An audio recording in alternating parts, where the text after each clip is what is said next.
morning, class. Now, for Indian geography, we will be studying agriculture and also natural vegetation. In our last classes, we have learned about drainage pattern. We have also seen how to solve PYQs, and we have also discussed what are the important topics which are being asked in our CDS and DA exams from geography, from our physical geography and Indian geography. Now, coming to agriculture. So, what does the word agriculture mean? So, agriculture comes from two words, agar meaning soil and culture means cultivation. There are two types of farming. Basically, there's subsistence farming and commercial farming. Subsistence farming is for the farmer's own use. Like whatever the farmer produces, he uses it for himself and his family. Whereas commercial farming, it's for profit purposes. We have something called primitive subsistence agriculture, which includes shifting cultivation and nomadic herding. Shifting cultivation is known in various names such as Jhuming cultivation in the northeast, Milpa, Ladang, Ray. All these are different types of shifting cultivation.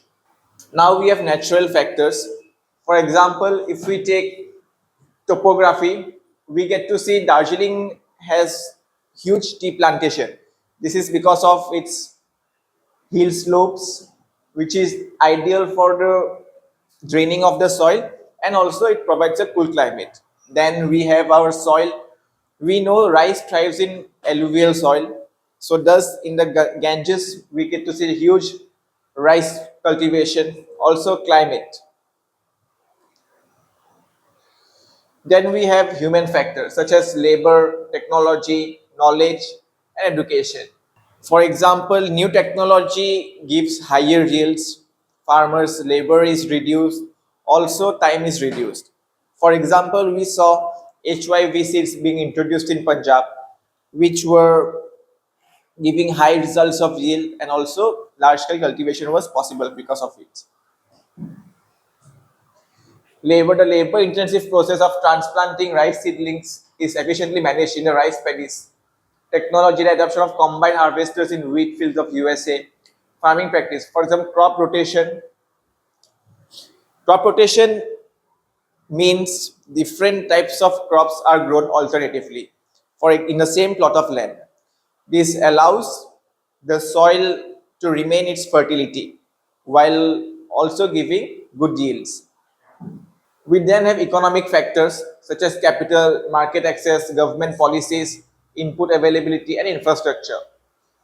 For example, microfinance in Bangladesh allows farmers to easily get access to markets. Then we have market access, new proximity to urban markets in Netherlands allows greenhouse tomato producers to quickly transport and sell fresh produce. We then have government policies. Examples are Indian government's minimum support price. Then we have input availability, the availability of high yielding hybrid maize seeds. Also infrastructure, cold storage. Cold storage allows the produce to remain fresh for long period of time.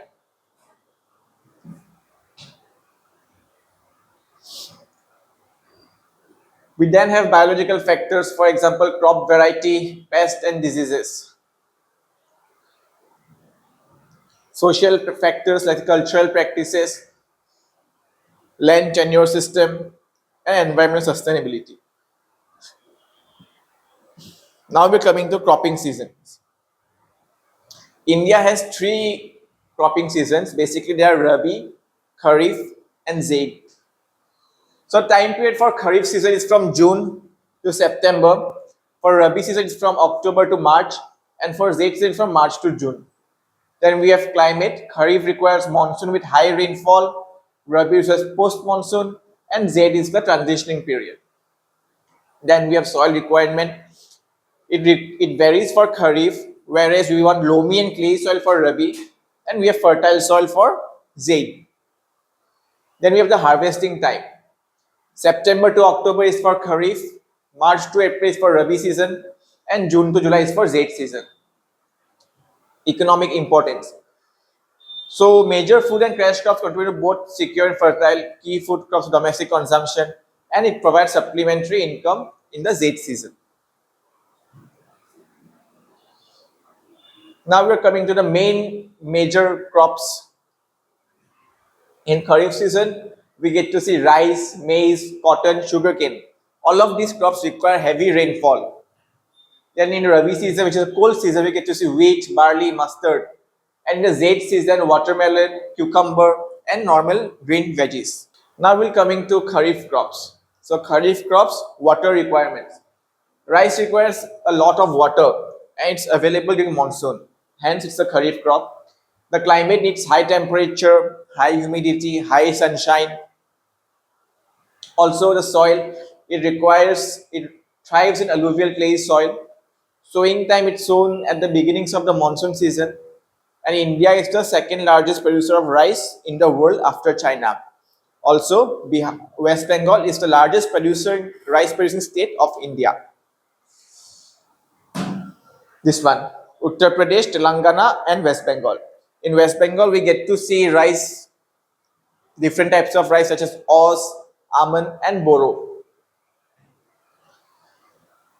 In this map, we can see the major rice producing states. We have Punjab, Uttar Pradesh, Bihar, Madhya Pradesh, West Bengal, Odisha, Chhattisgarh, Telangana, Tamil Nadu. Now we're coming to maize. Maize needs moderate rainfall. Climate is warm temperature, lots of sunshine. It grows well in well-drained fertile soils and it's sown in the onset of monsoon. India's top maize producing states are Karnataka, Madhya Pradesh, and Maharashtra. Now we come to cotton. Cotton requires light to moderate rainfall, needs high temperature, and long frost-free period of 210 frost-free days. So this is very important. This is a PYQ. It has been asked in CDS as well as NDA. They changed the day and you have to remember it's 210 days. Its soils are preference are black soil and alluvial soil. Sowing time is usually planted at the beginning of the monsoon. Now we come to sugarcane. Sugarcane requires a significant amount of water through its growing period and annual rainfall between 75 and 100 centimeter.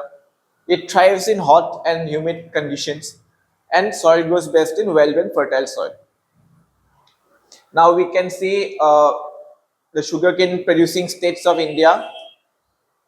We have Uttar Pradesh, then Maharashtra, Karnataka, Tamil Nadu. Uttar Pradesh, Maharashtra, Karnataka, Tamil Nadu. Now we'll learn about some other Kharif crops. We have Bajra, Jowar, and pulses. They all require moderate rainfall. Climate is the same. They all need warm temperature without drought.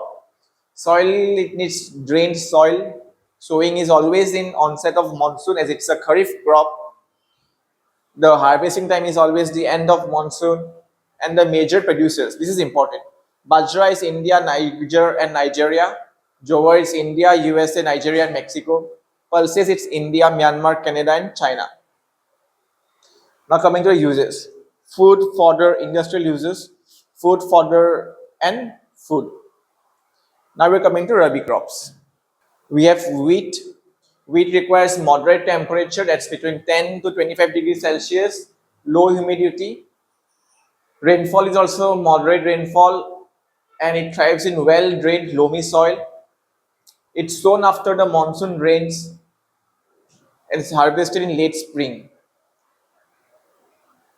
Mustard, the climate requires cool temperature. It's sensitive to frost and rainfall it requires for germination and growth, but dry condition during later stages of development and harvest. So this is important as mustard requires rainfall for germination and growth, but it requires dry condition during harvesting. Now we come to oilseed crops. We have groundnuts, sesame, sunflower, soybean, all are kharif. Its uses are the same and the leading producing states: Gujarat, Andhra Pradesh, Tamil Nadu, West Bengal, Uttar Pradesh, Rajasthan, Karnataka, Andhra Pradesh, Maharashtra, Madhya Pradesh, Maharashtra, and Rajasthan. Now we come to plantation crops. So what are plantation crops? Plantation crops are crops which are grown for one reason only, and that's for profit and that's for commercial use. So plantation crops include our tea, coffee, rubber, jute. Jute is also known as the golden fiber. So we have tea, coffee, and rubber. For tea, we have the climate is tropical, subtropical, coffee is equatorial, and rubber is equatorial. Soil is deep, fertile, well drained. Coffee is again well drained, and rubber is well drained. Then the major producing states for tea is Assam, West Bengal, Tamil Nadu, Kerala. Coffee is Karnataka, Kerala, Tamil Nadu, and rubber is Kerala, Tamil Nadu, Karnataka, Andaman, and Garo Hills of Meghalaya. Now we come to fiber crops. We have cotton, jute, hemp, and natural silk. Cotton is grown, crop grown in soil, jute is soil, cocoons, and natural silk is cocoons of silkworm. Soil requirement is black alluvial, jute requires well-drained fertile soil, hemp requires loamy soil, and natural silk requires mulberry leaves. Leading producing states are Maharashtra, Gujarat, Andhra Pradesh, West Bengal, Bihar, Assam, Uttar Pradesh, Punjab, Bihar, and Karnataka, West Bengal, Assam, and Tamil Nadu. For the uses, we have cotton is for textile industry, usually for clothes, threads, and fabric. Jute is for gunny bags, mats, yarn, carpets. Hemp is for ropes, sacks, fabrics, and industrial uses. Natural silk is, of course, for silk fabrics, clothing, accessories. Historical content, jute is known as the golden fiber. Technology and institutional reforms. So this is important. So first 5 year plan, the land reform, focus on land reform. 1960-1970 was the Green Revolution, which saw the use of HYV seeds in Punjab. Then in 1980s, we saw land development program. And recently we have Kisan credit card scheme. So this is our short PowerPoint presentation on the chapter of agriculture in India from Indian geography. Thank you.